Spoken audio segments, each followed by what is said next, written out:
Welcome back. This week we're heading from Vienna to Cologne. The journey doesn't go to plan, but we still had a blast exploring iconic sites in Cologne as well as having a Kölsch or two. Welcome to The Right Life. We're Catherine and Edward, a married couple based in London with a passion for travel and experiencing the world together. On our channel, we share our adventures from uncovering hidden gems to learning about new cultures and discovering amazing historical sites. Join us as we explore the world.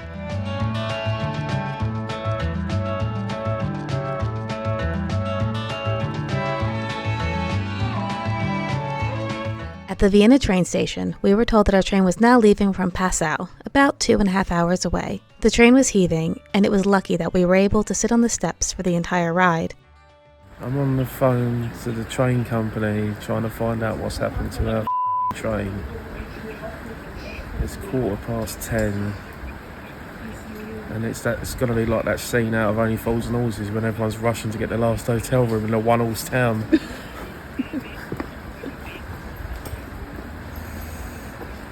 I think we need to call it, love. I don't think this train's coming. And I think we need to book a hotel and regroup and find an alternative route tomorrow. Alright. Okay? Alright. We're stranded in Passau, which is a little town in Germany. We've managed to find a hotel. It's a bit of a weird shaped hotel, but anyway. Corridors goes on forever. But just going into the room,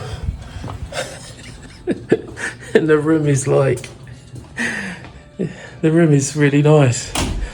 Hello, a nice big TV, swivelly chair. Very little travel problems you can't fix by throwing money at it, even when it's not ideal. Well, it's a £90 room, so it's not the most expensive room in the world, but it's got a massive double bed. All that matters is, apart from the big chip in the basin, looks like a really well done bathroom and toilet. So, if you're going to get stuck in Passau overnight, get a room at the MK hotels.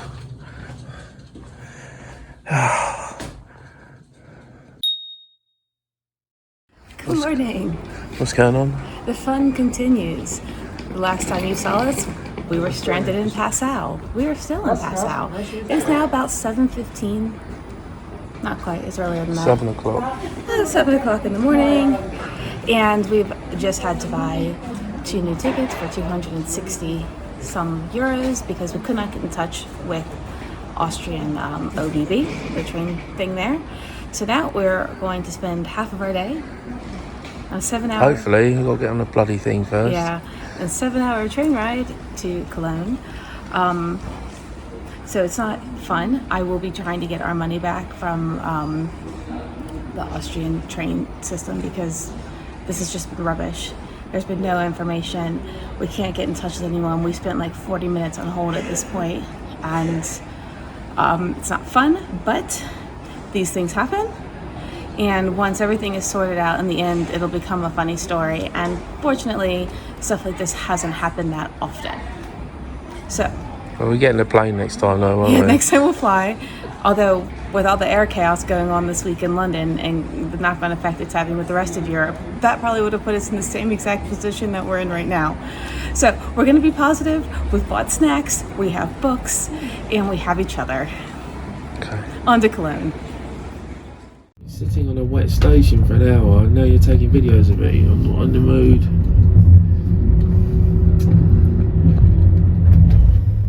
We are finally on the train and moving, and the one small little bit of luck that we've had here is that for at least the next 20 minutes we have this train compartment all to ourselves. So let me go back out and show you inside in case you've never been on a train that looks like this.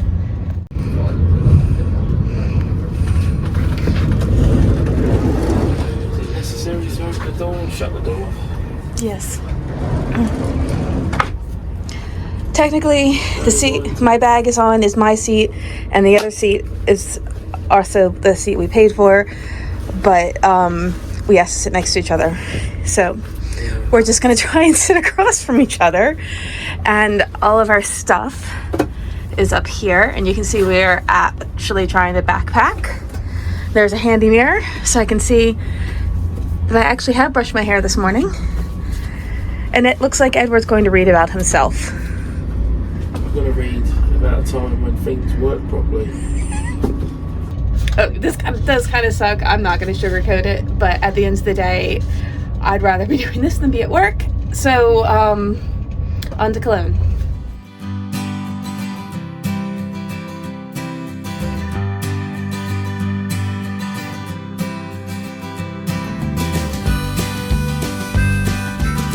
How's it going? Tired. Been on this train now since 8:30 this morning. It was an hour late. It's now 2. I think we're about an hour away, hour and 20 away from Cologne. It's just been a complete nightmare, to be honest, but just got to get on with it at the end of the day. We haven't had any bad luck like this for ages, so let's do something. Finally made it to Cologne Central Station.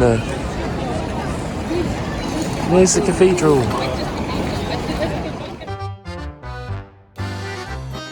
It was too late to do any sightseeing, so we decided to go on a pub crawl.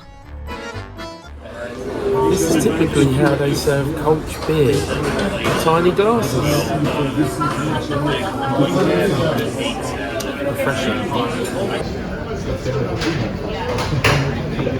How's the sausage? That's the spot. So I like these tiny little beers. They're nice, but come on, it's Germany. You're supposed to be efficient. Give me a big glass.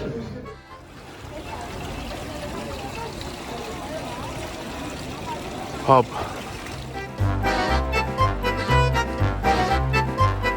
At Fru, we tried the local dish, Hafhan, which is rye bread served with butter and cheese. At Sooner, we learned the hard way that if you don't place a coaster over your glass, they will continue to serve you, even when you don't want any more.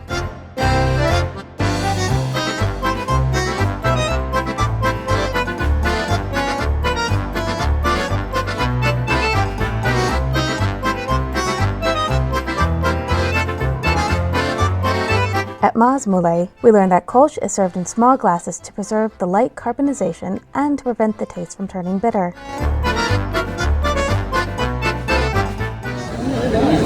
Scraping the bottom of the barrel. This is what happens when you have no dinner.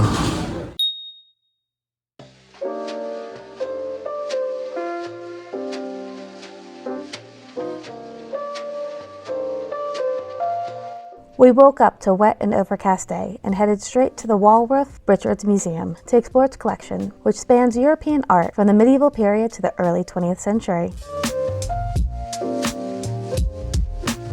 This Rubens is fantastic. The story here is that Argus was Hera's favorite protector, and Argus was killed. So she took his many, many eyes and stuck them on a peacock, which is why her symbol is the peacock.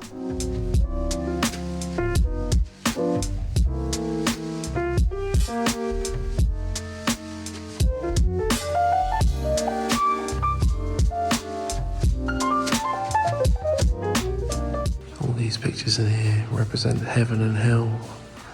Well, I'm not sure what the flowers are. More Peter Bruegels. I think we've seen this one many times. It's got the same bird trap. It's about the 4th version of this painting I've seen now.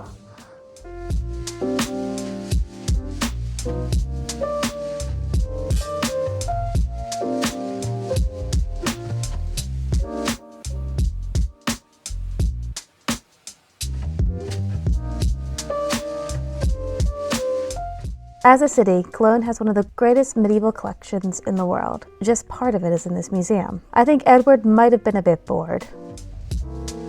Just goes to show you whatever colour, creed, religion or nation state you come from, deep down inside we're all the same, apart from that small percentage of human beings that like to produce this type of rubbish.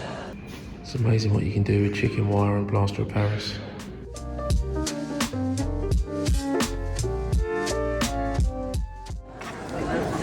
It just wouldn't be a right holiday unless the main thing you come to see It's partially under scaffold.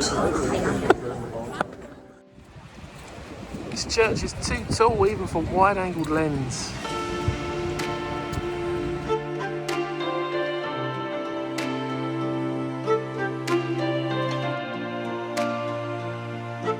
Cologne Cathedral began construction in 1248 and took 600 years to be completed. It is an amazing example of Gothic architecture.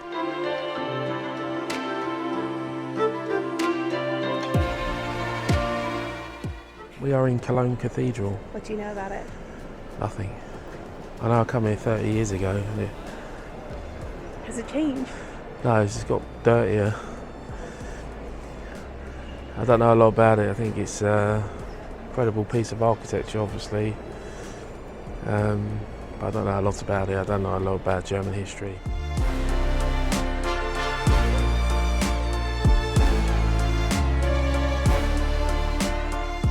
One of the cathedral's most important objects is the Shrine of the Three Kings, which is believed to contain the bones of the three wise men.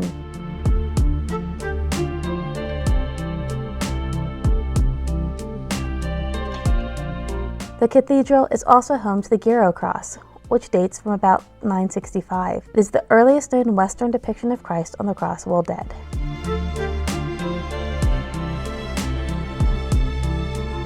I also want to point out this medieval St. Christopher. He is the patron saint of travelers, after all.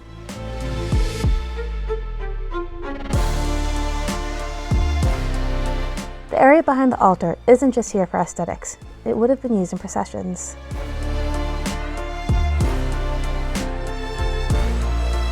Our next stop was the Church of St. Ursula. The legend of St. Ursula and her 11,000 companions has endless variations. At its simplest, it is said that Ursula was a British princess who, accompanied by her 11,000 virginal best friends, embarked on a pilgrimage to Rome. However, during their return, they were ambushed by Huns in Cologne, where they were all martyred for their faith. The Golden Chamber contains the alleged remains of the 11,000.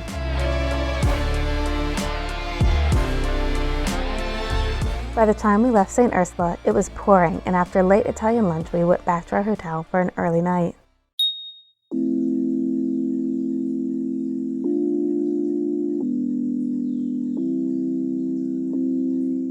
Good morning, everyone. We've got a tram today to the outskirts of Cologne. It's our last day in Cologne, heading to Brussels this afternoon. We managed to squeeze in a quick trip to the outskirts of town, and basically behind this door here there's a Roman burial tomb. So we're going to take a look at that and see what we can see. This Roman hypogeum dates the 2nd century AD and came complete with a stone dining room set for the deceased to enjoy in his afterlife. The tomb was discovered in 1843 by a wagoner who was digging a pit for his business. Fortunately, the items found in the tomb stayed in Cologne. During World War II, the tomb was damaged and wasn't reopened to the public until 2019. There's a tram ride. Fine. Comfy. Big front seats. We decided to keep the Roman theme going by visiting the German-Roman Museum, conveniently located right next to our hotel. It was a small but good collection of items that have been found in the area.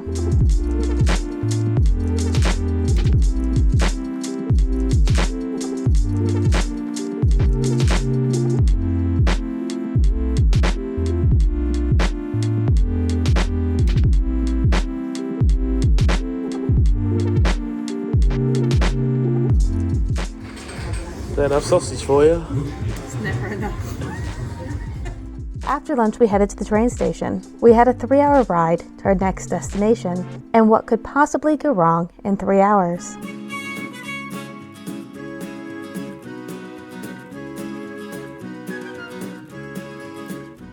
I've got the worst luck.